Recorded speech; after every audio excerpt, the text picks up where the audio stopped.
it's like I've been waiting, I've been waiting to do this. But you never know, because later on that could be a blessing in disguise. That was another part where I was like, this didn't land for me. But like you said, a file cabinet on a Monday is like, I don't know. Like, I want to love this so bad. And I think it's because my biasness from Winter Soldier.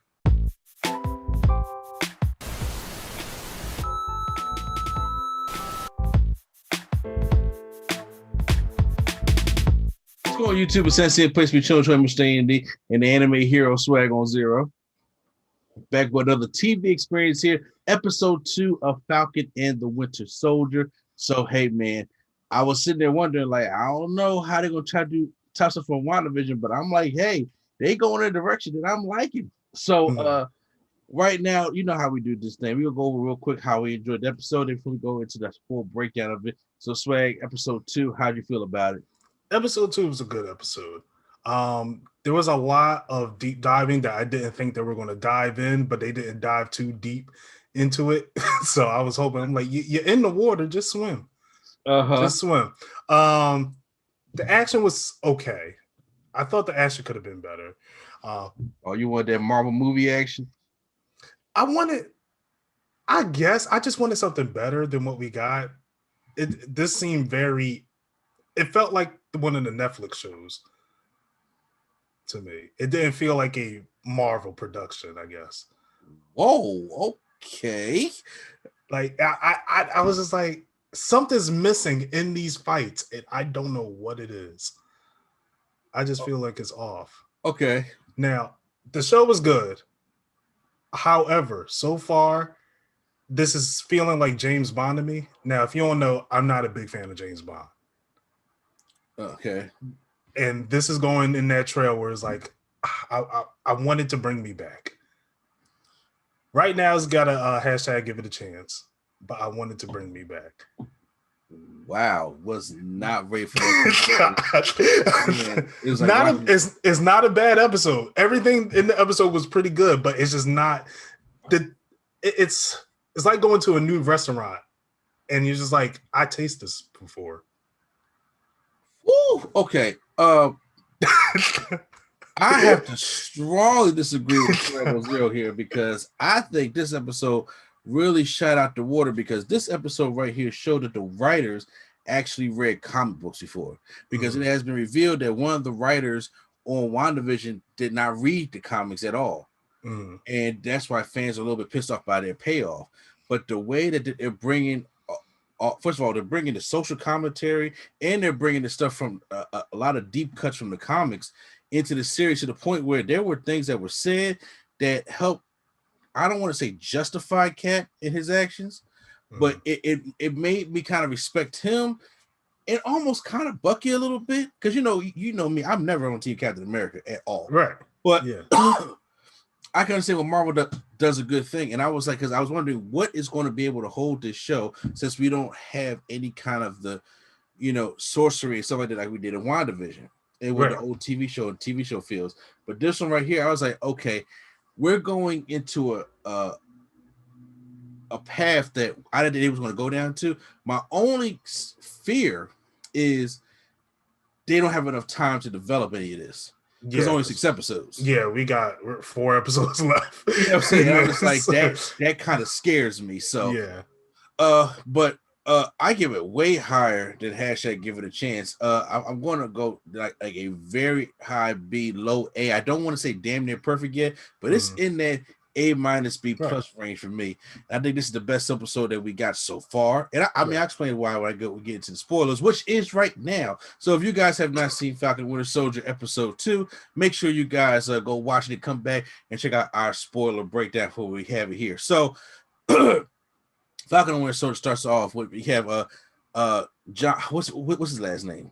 John Walker. John Walker, who is the U.S. agent. So he's back from his high school, and then he has his, I want to say, love interest in there or not. It's in there. They did say I love you, so I'm assuming, but they said it like a brother sister, like love you too. So not that I love you. Like it was, so he was there getting ready to suit up for Captain America to go live on television, and then his homie in there. Before you get into that, I feel like this show tried, because I already didn't like the way he looked in the first episode, but this show was like trying to get me. It was like, come on. When I don't know why, and I texted this to you. I was like, something about his face that just screams like, you're not on my side. Like, they did a good job developing like this guy's an asshole underneath, and I like that. Yeah, I did like that. Right? Go ahead.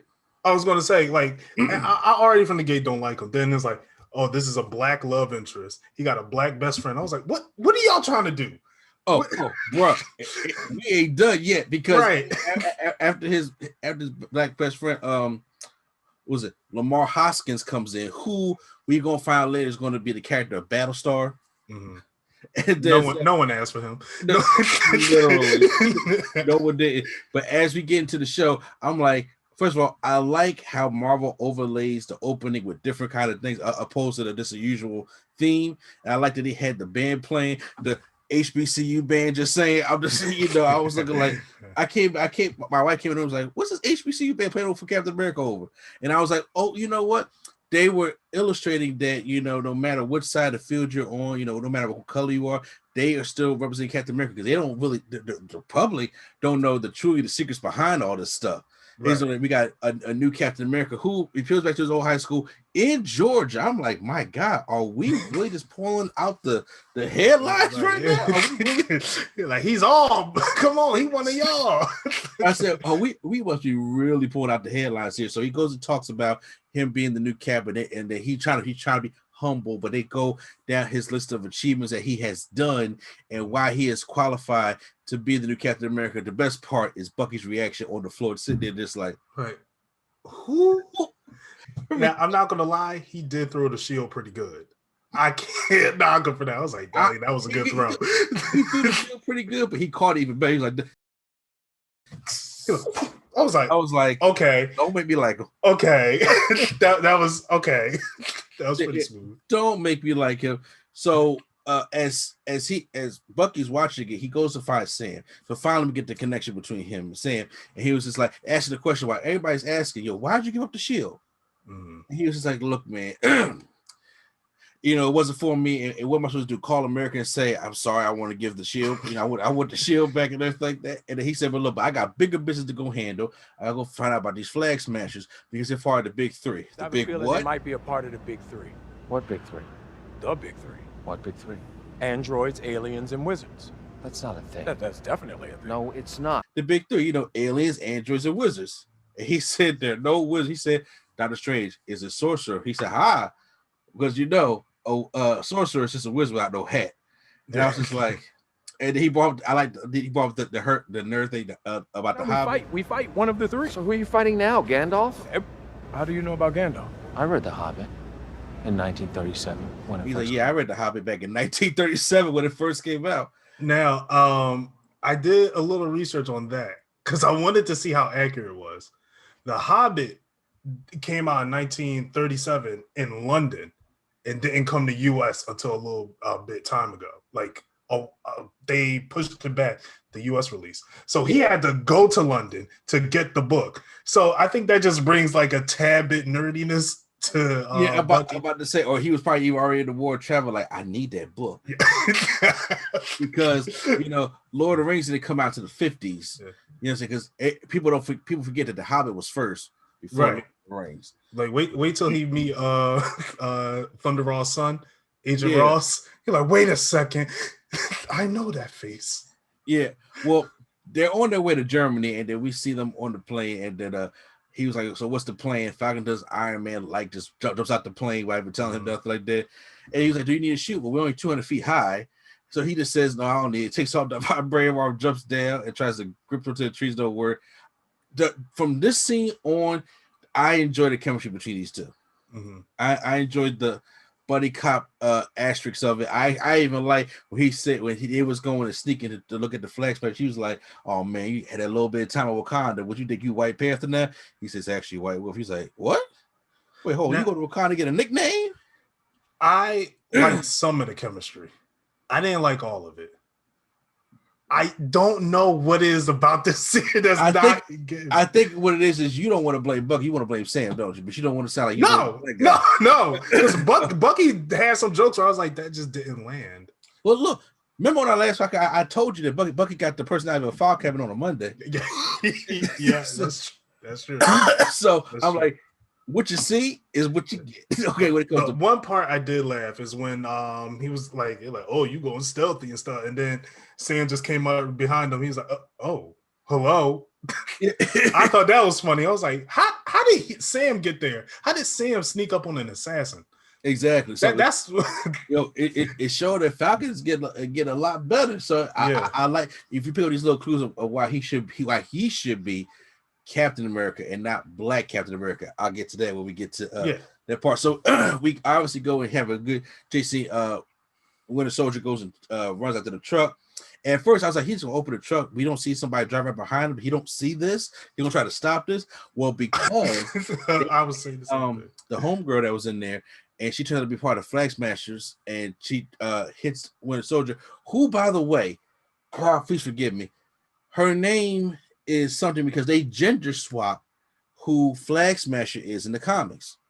Oh, okay, I didn't know that. She is Flag Smasher, but they gender swapped her. So it was him, so it turned into a her in this, and I think that she made what the things that happened trying to be an anti-hero opposed to just a villain. So they've been doing a lot of social commentary and changing with this whole episode in general. Gotcha. We get the whole fight scene with them and the Flag Smashers, and then she does a little thing and she does break a rare wig. And I like what Bucky was just like, I've been waiting to do this. But you never know, because later on that could be a blessing in disguise. That was another part where I was like, this didn't land for me. But like you said, a file cabinet on a Monday is like, I don't know. Like, I want to love this so bad. And I think it's because my biasness from Winter Soldier. That's why. Oh, I mean, it's still on the Cap universe, you know what I'm saying? Yeah, it's still, but it's like, I think my biasness was like, Winter Soldier was so great, there's no way this gotta just ramp up like this. I want spies. Like, and then this is like, okay. It's like, I'll accept it. Well, I like how they had a good action scene, and then all of a sudden, here comes Cap and Battlestar coming off the helicopter. More like Bushmaster the way he was fighting. I was like, and Goro, whoa. And they came, but eventually they start getting beat up too. I did like when they knocked Battlestar off and he throws the shield and got there to catch him. He's all like, thanks, man. Thanks. Like they're so corny, but it looks like they have not been hit with any type of super soldier serum or anything like that. As they get off, Sam and Bucky are walking, but John and Lamar try to come and ask him, hop in because 20 miles to the airport. As they're sitting in there riding, we find out that the government has hacked Red Ring, which we have seen happen in the beginning. Episode 1, where he said every time it gets all glitchy, but since Red Wing's broken, they can't track him no more. Right. That's what I said, it's probably like a blessing in disguise. So he's trying to be the humble guy. He's trying to be nice, but then, like Sam says, it's always that last line where he says, "Look, I'm not trying to be Steve. I'm not trying to do that. I'm just trying to, just be the best Captain America I can be. And it'll be great if I can have his 2 wingmen on my side." A whole lot easier if I had Cap's wingmen on my side. It's always that last line. Yeah, see, it's always that last line. It's always that last line. I didn't think that was as bad. He didn't have to say wingman. That's the only thing I would just give him. He didn't have to say wingman, but I didn't think that was showing the bad side of him. No. Getting to that. We're getting to that. All that showed the bad side of him until we get close to the end. Like, I'll get to that. I want to say his privileged side. You know what I'm saying? Okay, yeah, that's a good word.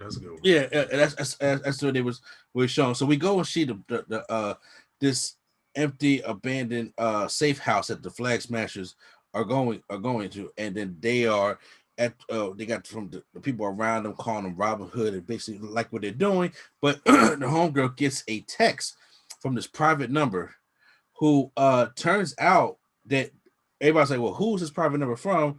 And it's from Power Broker. So Power Broker is going to looks like maybe the villain behind the scenes, unless they decide to turn somebody into Power Broker, which I hope they don't do. But that is something I was like, okay, because I am not a big reader of Captain America in the comic books and stuff like that. I didn't start reading a lot of Captain America until I would say after Civil War. But when it came to doing my research stuff like this, I said, okay, I like how they're gonna bring this in here, because now you would think that the Flag Smashers was somebody bad, but now we really got there's another villain that looks kind of behind the scenes, and they were mad because they took there's these vaccines and stuff like that to help to get people back in order that have been missing from the blip.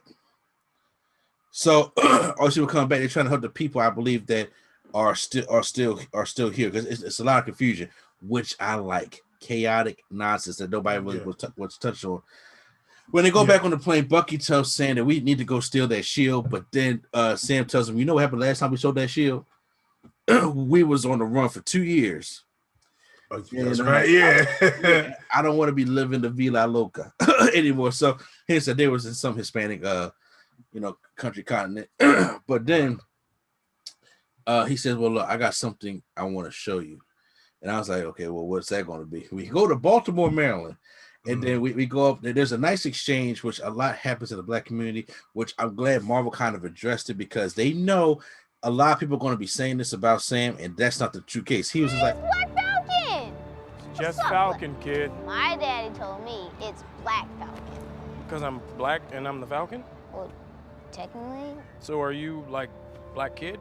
hey, man, it's Black Falcon. He's like, it's just Falcon, kid. He said, no, my dad told me it's the Black Falcon. He says, well, if I come up to you and I call you Black Kid, is that what it is? He's like, I got him. But in reality, I'm glad they put that in there, because a lot of people are going to be like, hey, that's Black Captain America. No, what Marvel wants you to understand is that's Captain America now. I like that they did that, and they didn't overdo it. Like, they didn't they didn't Spike Lee it.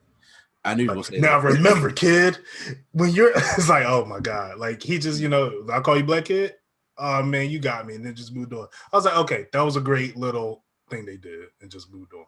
I agree with that. Then we get to the door where Bucky is asking for a man named Isaiah. Now, I knew a little bit about Isaiah Bradley, but when I heard Isaiah, this is not who I thought of at all.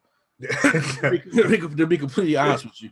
And so when they got in and he was talking, and we find out that he's talking to Isaiah Bradley, who is a Captain America, a Black version of Captain America from back in the day.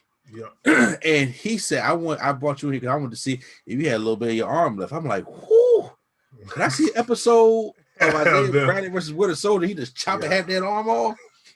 It wasn't vibranium then. It wasn't. And first of all, he talked about something, They put my ass in jail for 30 years. People running tests, taking my blood. You talk about heroes. I got for being a hero. I was put in jail for 30 years, and I was tested and experimented on that whole time. And he's getting angry. He takes like this ashtray, whatever the case may be, and launches that joint to the wall, showing that he still has the super soldier stuff in him. I'm not gonna talk about it anymore.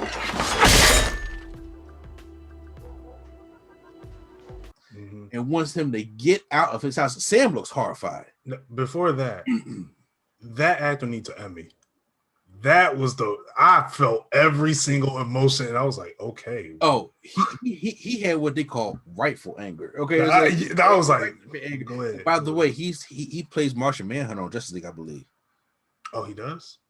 No, because see, on the show, or I don't know if it was a show or something like that, because I thought Phil Lamar did it. To be honest with you, but I'm not sure. Like every character. I mean, like who does a Phil Lamar do, right?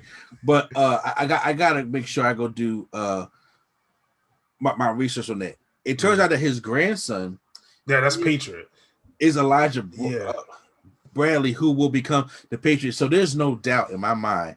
Young Avengers is all over the place. We get Young Avengers, especially when the Hawkeye show comes out. We getting Kate Bishop, so we're going to get this. Young We got Kate Bishop. We got Miss Marvel.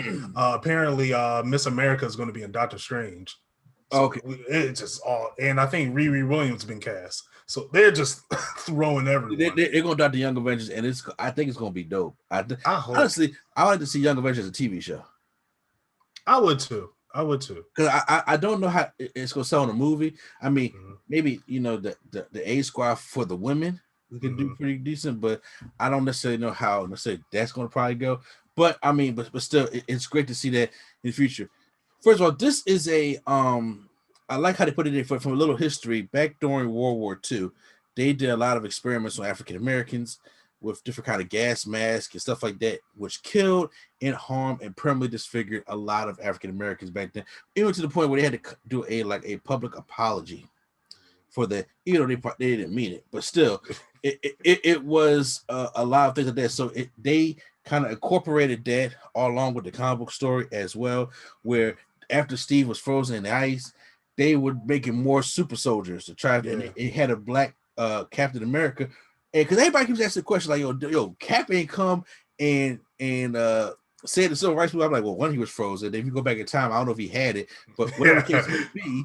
But Sam starts going off on Bucky, which I understand. He's like, wait a minute, why didn't you tell me this? Does even Cap know about this? And he said, Cap does not know about this. And then he said, I didn't want to bring Isaiah any more pain, which Bucky does not even have the right to do.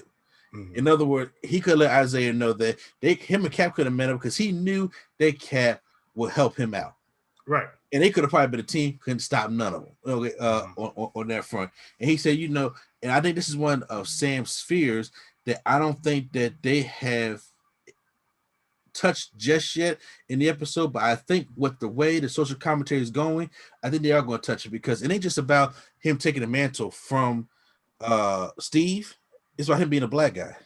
Oh yeah, no, I think that's the biggest underlining tale that we're gonna have in this show. I mean, I think because at first I was like, I don't know if they're gonna tackle that, but the way the show been going, I think they are. I think for sure we're gonna tackle this for sure. Yeah, that it's gonna be more of a thing because he does never, when we get to the therapist, he does never really wants to tell his reasoning for why he just doesn't want to take up this mantle. Right. He's good being that.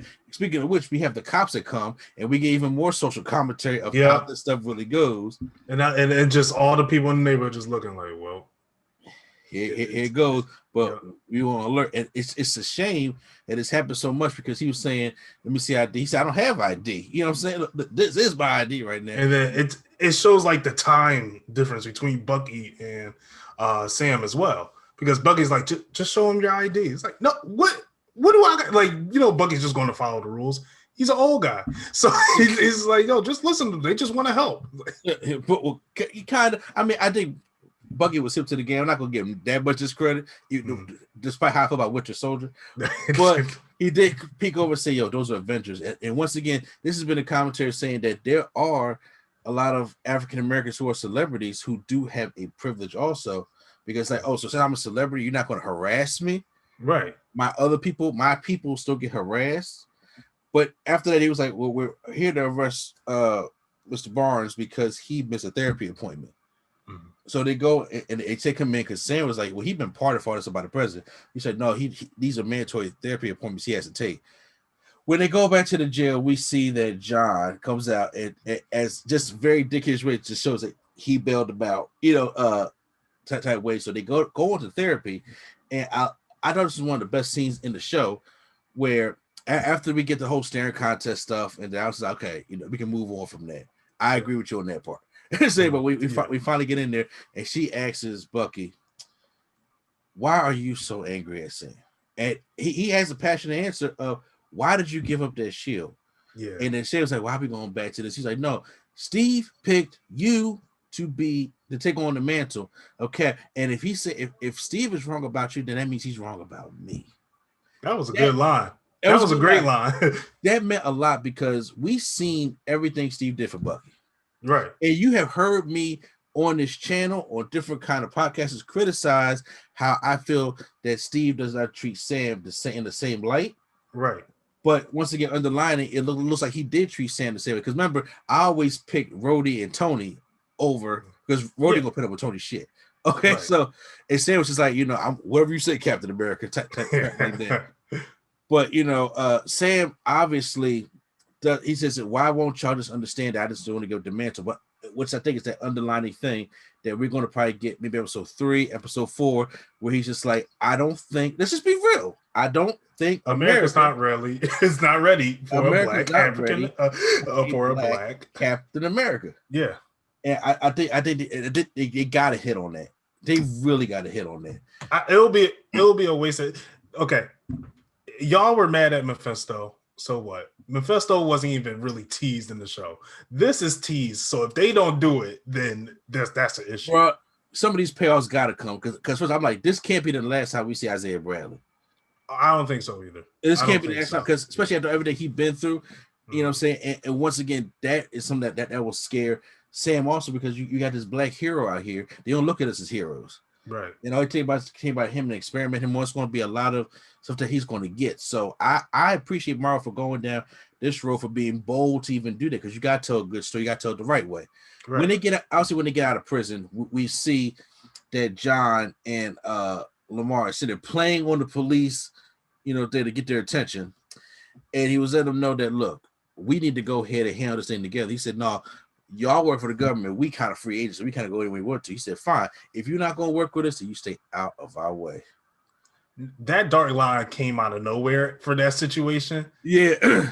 He was like, come on, man, let's team up. No, get out of my way. I was like, what? I'm like, hold up. He's full U.S. agent now. I'm like, code switch, man. You can't just jump there. But and so then you see him, this black partner. Yeah, yeah. We got that's right. You lucky something. But as he walking on, he was just like, I gotta go. Isaiah was talking about my people. He was like, hey man, don't take it personal like that. He think he's talking about white people. He said, no, Hydra. Right. And who can know more about Hydra? Zemo. Yeah, I was like, so we're gonna have to go and have a talk with Zemo. This was the part I'm excited about. I was like, I want to see Zemo again. Yeah, I actually liked him in Civil War, so I've been wanting to see Zemo again. And that was episode 2. And I'm going to say like the reason why I disagree with you. I'm not saying everything you're saying is wrong. It's actually 100% right. My thing is, see, because me personally, you know how I feel about social commentary. Yeah. You know how I feel about when they address problems that people are uncomfortable to talk about, and I'm like, it's here. Am I salty about Mephisto? Yes, but I can understand why people are upset about the WandaVision payoffs because once again, you're dealing with comic book people, right? You know, especially in a lot of the majority. And I mean, of course, you're dealing with casual fans also, but having somebody on your writing team who doesn't even either respect or doesn't even read the comics. We just had a whole podcast argument thinking that Zack Snyder don't respect the characters. I'm just like, yes, he does. He reads them books. And so it may not have been mentioned, but when you build up to certain things with certain lore, you figure that would probably be a thing. So people were salty. They want to admit they were salty. This one right here has shown so much respect to the Captain America lore to the point where I had to go back and research. I was like, man, I know there was such a rich history in Captain America books. I don't read Captain America books. I'd be honest with you like that because once again, I'm not a mom's apple pie guy. You know what I'm saying? Right. So having that lore here, I love it. And it's actually getting me excited. But the problem I'm having, the thing I'm scared about is that it's not going to be enough time to pay this thing off. Right. Because, yeah. Oh no, go ahead, go. I'm gonna say because even if you have 4 episodes left, and they each an hour, you know what I'm saying? That's only 4 hours to try to pay something off. Something's either going to be forgotten about or squeezed together, a kind of thing. So it's like, damn. I mean, I hope they can do it. I have faith in them, but I won't be surprised if they don't pull off 100% like I want to, because I don't think there's enough time. Because we still haven't introduced Zemo. We still haven't introduced Agent Carter. We still haven't, got the backstory between Isaiah Bradley. We still haven't, gone fully into Bucky's PTSD, and we still haven't gone into what truly is bothering Sam.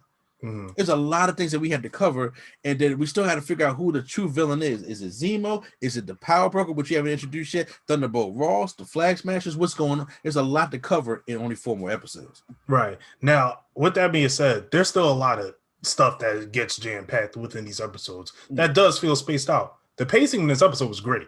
It is, yes. the pacing in this, probably the series, I would say, is great. Like, I don't feel like I'm being I don't feel like I'm being info dumped at all. So I feel like, especially with the backstory of Isaiah, the Agent Carter, the Baron Zemo, 9 times out of 10, I feel like we're going to get that in this next episode. Yeah. And that could probably lead Sam into like actually admitting, because one, Zemo plays mind games. He will probably get information out of someone. Yes. And if anyone, he's going to get it out of Sam. And I feel like the PTSD, one of those questions are going to be answered for you. And then the next ones will probably last one. So, but no, I understand that people like the show. This is a great show. It's just not getting it for me. I really don't like. I wanted to so bad. Yeah. I really wanted to. I mean, and then we also look at. It's hard to take Falcon serious, but I mean, yeah. The fight scene was like. It was like. Do you think it would work better for you if it was a Falcon and Cap show? It would work better for me if it was a Cap and Bucky show. Oh, not for me. I'm sorry. Because I hate that dynamic, because Bucky makes Cap look blind. And now after seeing a lot of this stuff, because what Bucky is saying in this episode is Cap is truly for the right thing. But I had a hard time understanding that of how Cap's action was in the previous movies. Right. This one is showing that he cares about the right thing. Right. I feel like that because there were movies that show that. If you had a series, like Bucky is really the dark side that Steve never had. Yeah. So him just like spending more time with him, Steve was like, yo, you're not okay. And that could actually bring something out of Steve. That could, they could play off that. That's probably why I would prefer those two more. On the other note, no, I enjoy like Falcon being in the show. This is his show, so I'm going to accept it for what it is. I'm not sure if did you like Star Wars Rogue One? I feel like you told me you didn't. No, I did like it. Me personally, I felt as though it was needed. Okay, well, yeah, that it definitely wasn't needed. But I'm trying to think of a series that was like, this is so good, but it's not my taste. I probably have plenty of those once I sit down and actually think about it. Yeah, right. I mean, I probably could say that about Iron Fist, Punisher. Iron Fist wasn't good. I guess Punisher. Punisher was okay. Yeah, I would say some of those things, but guys, that was our Falcon and Winter Soldier episode 2 breakdown. I once again, I know me and Strag are gonna try to get our schedules together, because I would like to bring these to you on Saturday, because but I have not watched them at 3:00 in the morning anymore. But like we had more flexible schedule when WandaVision was out. Exactly. But now it's like I gotta catch on a Friday since I'm remodeling the house every day. I'm doing something, including involved with the kids and stuff like that. I'm like, I gotta find a day to just be like, okay, it's 9:00. Watch. I wanted to watch it. I was like, I gotta watch Invincible too. I can't watch that with my kids here. Can't do it. Anyway, so yeah, post in the comments down below. Hit the like button if you guys enjoyed our review, and hit the subscribe button for more right here on NC Studios. So once again, it's NC and Place Speech on saying the and the anime hero Swag on Zero. I said something in my head and it just. It's okay. And catch you on the next channel.